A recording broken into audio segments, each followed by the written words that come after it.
Today on the show, we have a truly talented individual who served in the Marine Corps for around 22 years and on various deployments abroad. And he basically taught himself to make movies. And now he's an award winning screenwriter. And he's going to share a lot of the tricks of the trade and his experience in this podcast. So please welcome Michael Droberg. Hey, Michael, how you doing? Good, man. Pleasure to be here. Are you based in North Carolina at the moment? Yes, North Carolina, USA. Okay, the more I find out about you, the more fascinating your story is. So before we start talking about the process of making movies, I just want to talk about how you transitioned from the army into film production. So on you go. Well, it was actually the Marine Corps. I did 22 years in the Marine Corps. I joined when I was 17, and due to injuries, I had to retire at 39. So I did 22 years. And to be honest, it was I was in a dark place after I retired because I was kind of like lost. You had people you were in charge with, people rely on you for decisions, and going from that to nobody cares anymore about what you think or what you're doing. So it was very hard for me. But fortunately, I found writing as a way to relax my mind and just ease into the civilian world. So that's one of the reasons why I started writing. What was it you were doing in the military, if you can share? I was in maintenance and logistics. So my last shop before I retired, we were in charge of fixing communications equipment for different units to make sure communications was up, and we were in charge of fixing radar too for artillery systems. So really nothing to do with writing. It was very technical and logistical in nature. And so what was it about writing that you found relaxing for your mind? I mean, I'm a very imaginative person. And, life is hard. Situations are hard. I had gotten injured, and at the same time, my youngest son Samuel, he was born with Down syndrome, so that was very depressing to me. So I just needed a way to just get my mind off things here, and Some people read, some people watch TV, some people play video games to get their minds off things. And me, I just found writing kind of put me in an imaginary world in a different place. So basically, that's how I started writing, and from there, I just started visioning scenes. Like how do you write a scene for a movie? Because the formatting for a book versus screenwriting is completely different. So I just started doing research, and eventually, I wrote my first screenplay. So did you write any fiction before the screenplay?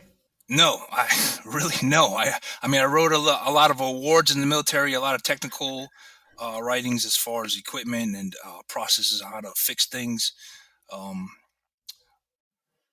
no, in 2016 when I retired, that was really the first time I did creative writing. So it's been a trial by fire. And I agree with what you're saying with like it makes your mind relaxing in a sense that when you're writing something, I find it's almost better than watching a movie because you're sort of inside the creative process, and it's even more exciting than say writing or reading a book where you're reading someone else's writing and putting that down onto your mind canvas and experiencing it. But when you're actually creating something, it's in a different level to even just watching movies or reading someone else's books. Yeah, for sure, because you're in control of the story. So you're in control of the hero. You're in control of the villain, the situation at hand. So it's pretty amazing. I enjoy it very much. I even now I enjoy reading screenplays more than watching a movie, and if it's a good screenplay.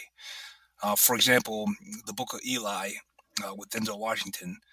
That's one of my favorite movies, but the screenplay by Gary Whitta, I mean, there's details in the screenplay that are not in the movie that it's just, I like the screenplay much better than the actual movie, How do you balance writing versus not writing because you want to make sure you got all the things correct and plot sequenced? So you got to do your homework first before you, like you said, invest all this time writing a story that may not pan out or make sense in your mind, but after you put it down on paper, maybe it doesn't make sense. So there's a really good book if you're interested in screenwriting, and it's the best book in my opinion. It's called Save the Cat. by Blake Snyder. Save the cat. Part in the book that talks about a beat sheet, 15 story beats that pretty much every good story has these beats. If you're writing action, you want to start off with an action scene or something like that. If you're writing a drama, it's going to be sad and slow. So it starts off opening image, the theme stated. What is the theme of your movie? Is it revenge? Is it action adventure? Is it redemption? Stuff like that. And this book breaks it down for you, and you can pretty much use it for any genre. And as long as you have most of those beats, your story will pan out. That's what I've found, at least.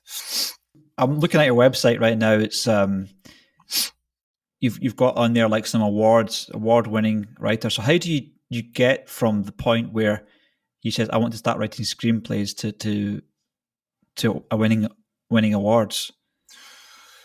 Well, so the first screenplay I wrote was called The 12, which was about the apostles post Jesus Christ, right after he left this earth.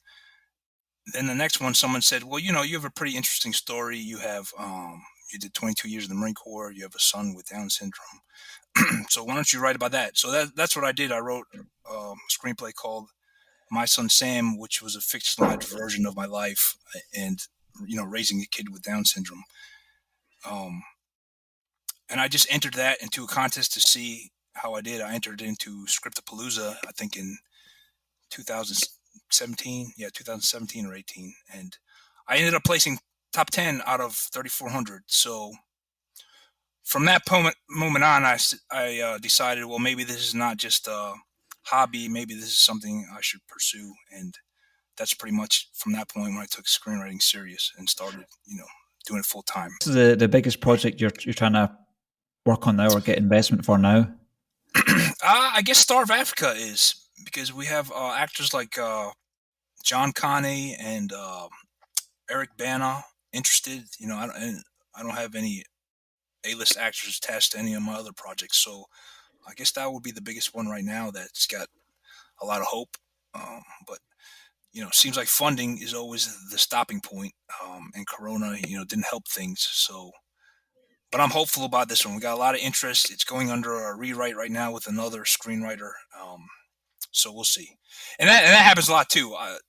This is the second project where I wrote the first draft, and then a producer likes it. He likes the idea. He likes the writing, but then he's going to take it to his people, and usually they have their own screenwriter, and that person's going to tweak it or change it a little bit. And I'm not insulted by that. That's the way it works.